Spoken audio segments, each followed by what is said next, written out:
Assalam alaikum à tous. Ce message s'adresse à ceux qui crachent un peu partout, comme sur la voie publique, sur les routes, sur les trottoirs, dans les ascenseurs, dans les escaliers, ou dans les cages d'escalier ou même par la fenêtre. Juste pour dire que cracher dans un endroit fréquenté est un péché grave par notre religion. Car, il y a nuisance vis-à-vis des gens, qui ont un dégoût à la vue du crachat, et vis-à-vis de ceux qui en piétinent. En plus, rien n'est plus abominable et plus répugnant que de voir une personne cracher. 1. C'est répugnant. 2. Ça pollue l'espace. 3. Ça dégoûte les gens. 4. Ça peut faire fuir les gens de la religion par l'image qu'on donne. 5. Ça peut transmettre des maladies. 6. Ça nous donne l'image d'un mauvais comportement. 7. Ça fait récolter des péchés, car il y a nuisance vis-à-vis des gens. Et que Dieu aime la pureté, et il n'aime pas l'impureté, et Dieu n'aime pas qu'on dégoûte les gens, qu'on dérange les gens et qu'on gêne les autres. Je remarque que la plupart de ceux qui crachent un peu partout sont des musulmans, jeunes ou moins jeunes, mais le nombre de jeunes est plus important. Certes, tout le monde crache, mais moi je m'adresse uniquement aux croyants et à la population musulmane. Car le musulman doit être digne. C'est vraiment une mauvaise image qu'on peut donner à soi-même, à notre entourage et à notre religion, car ça dégoûte et dérange les gens en même temps. Quelle que soit la raison pour laquelle on crache, on doit y mettre fin pour Dieu.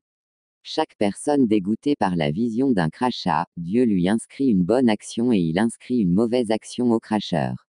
Et aussi Dieu inscrit une mauvaise action au cracheur, et il inscrit une bonne action à ceux qui piétinent le crachat.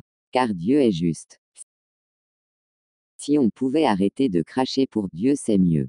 Mais si vous avez du mal à arrêter, dans ce cas, il faut trouver un moyen discret de le faire, et de ne cracher que dans des endroits hors espace public, et pour Dieu, ne crachez que dans des poubelles ou sous les buissons ou sous des arbres ou dans des pots que vous possédez, comme un crachoir par exemple.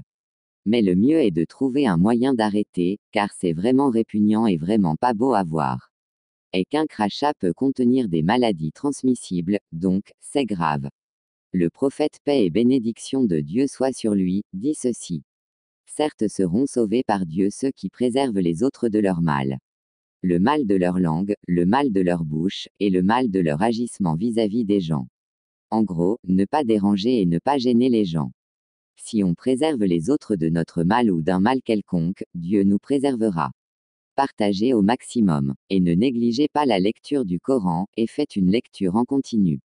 Au moins 1 heure ou une demi-heure par jour. Même une page ou 5 minutes par jour est toujours mieux qu'une journée passée sans avoir lu le Coran.